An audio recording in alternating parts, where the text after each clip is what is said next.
بسم الله الرحمن الرحيم إذا جاءك المنافقون قالوا نشهد إنك لرسول الله والله يعلم إنك لرسوله والله يشهد إن المنافقين لكاذبون اتخذوا أيمانهم جنة فصدوا عن سبيل الله إنهم ساء ما كانوا يعملون. In the name of Allah, the most gracious, the most merciful. When the hypocrites come to you, O Muhammad, they say, "We bear witness that you are indeed the messenger of Allah." Allah knows that you are indeed his messenger, and Allah bears witness that the hypocrites are indeed liars. They have made their oaths a screen for their hypocrisy. Thus they hinder men from the path of Allah. Surely what they do is evil. ذلك بأنهم آمنوا ثم كفروا فطبع على قلوبهم فهم لا يفقهون وإذا رأيتهم تعجبك أجسامهم وإن يقولوا تسمع لقولهم كأنهم خشب مسندة يحسبون كل صيحة عليهم هم العدو فاحذرهم قاتلهم الله أنى يؤفكون. This is because they believed and then disbelieved. Therefore their hearts are sealed, so they do not understand. And when you look at them, their looks please you, and when they speak, you listen to their words. They are like blocks of wood propped up. They think that every cry is against them. They are enemies, so beware of them. May Allah curse them. How can they deny or deviate from the right path? وَإِذَا قِيلَ لَهُمْ تَعَالَوْا يَسْتَغْفِرْ لَكُمْ رَسُولُ اللَّهِ لَوَّوْا رُؤُوسَهُمْ وَرَأَيْتَهُمْ يَصُدُّونَ وَهُمْ مُسْتَكْبِرُونَ سَوَاءٌ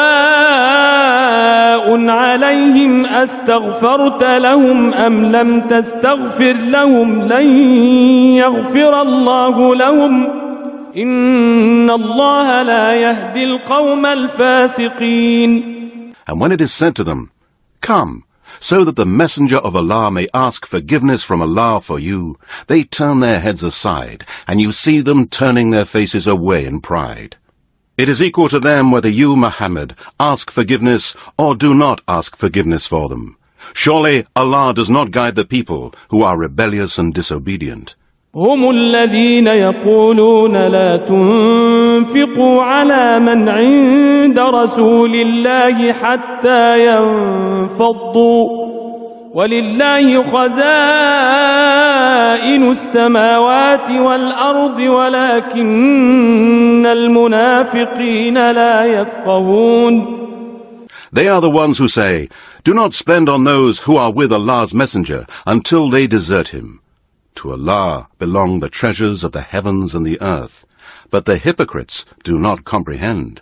يقولون لئن رجعنا إلى المدينة ليخرجن الأعز منها الأذل ولله العزة ولرسوله وللمؤمنين ولكن المنافقين لا يعلمون. The hypocrites say, "If we return to Medina, indeed the stronger will expel the weaker. But honor, power and glory belong to Allah, His Messenger, and to the believers. But the hypocrites do not know." يا أيها الذين آمنوا لا تلهكم أموالكم ولا أولادكم عن ذكر الله ومن يفعل ذلك فأولئك هم الخاسرون. وانفقوا مما رزقناكم من قبل أن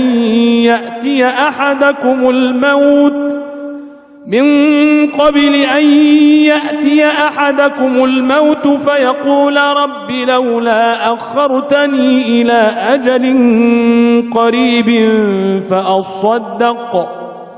فأصدق وأكن من الصالحين ولن يؤخر الله نفسا إذا جاء أجلها والله خبير بما تعملون. O you who believe, do not let your properties or your children divert you from the remembrance of Allah. And whoever does that, then they are the losers. And spend in charity of that with which we have provided to you, before death comes to one of you, and he says, My Lord, if only you would give me respite for a little while, then I would give charity from my wealth, and be among the righteous. And Allah grants respite to none when his appointed time comes. And Allah is all aware of what you do. صدق الله العلي العظيم.